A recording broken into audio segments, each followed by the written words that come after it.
பத்தாவது மாசமே ஆண்டவர் ஒரு குழந்தைய கொடுத்துருக்காரு. இப்போ 4வது மாசம் பாப்பா இருக்கு. 4 மாசம் இருக்கும். எனக்கு வீட்டு வேலை கொடுத்துருந்தாங்க.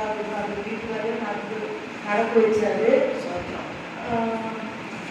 நேற்று என் பையன் சென்னைக்கு போயிட்டு வச்சுன்னு வண்டி வரது தெரியாமல் இருக்கிறான். அந்த இடத்துல ஒரு அண்ணா வந்து லிஸ்ட் விட்டாரு. நான் அண்ணாவும் நினைக்கிறேன். கத்தர் தான் என் போய் லிஸ்ட்டு காப்பாற்றினாரு நான் நினைக்கிறேன்.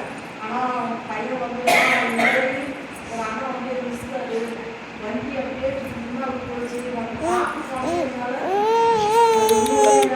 நினச்சி மனசு கஷ்டமா இருக்குது அப்படின்னா. ஆனால் ஒரு அண்ணாவும் நான் நினைக்கிறேன் ஆண்டவர் வந்து நம்மளே போயிட்டு பக்கத்து தனியாக எடுத்து விட்டாருன்னு நான் நினைக்கிறேன். கஷ்டம் ஒரு நிமிஷம் எனக்கு தனி போட்டு பாடுறது.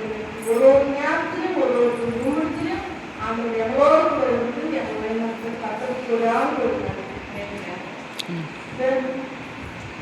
பையன் ஒரு இடத்துல விளையாடிட்டு வருவான் ஏர்போர்ட்டில். அது எடுத்து லீவ் போட்டு வண்டி கரெக்டாக கூட்டிக்க முடியாது. வண்டி அதிகமாக இருக்கிற ரைட்டில் அது விட்டு விட்டு போவாட்டி அந்த இடத்துல கரெக்டாக போனோம்னாலும் பையனை நிறுத்திட்டாங்க. ஆனால் நான் ரொம்ப மனசு கஷ்டப்பட்டேன். மனசு கஷ்டப்பட்டு அழிச்சிட்டேன். அந்த பேருனா அந்த இந்த மாதிரி பிள்ளைக்கு வேலையை கொடுத்து இந்த மாதிரி.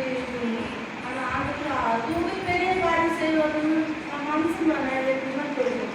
ஆனால் ஆண்டவருக்கு எல்லாருக்கும் தெரியும். அவங்க அதோட பெரிய வேலையை ஆண்டவர் ரயில்வேல வேலை வச்சு பக்கத்துக்கு கொடியான ஒரு வண்டி என் குடும்பத்தையும் ஆர்வம் நடக்கிறாரு. எங்களுக்கு எண்ணெய் மாவு பார்க்கறது இருக்குது.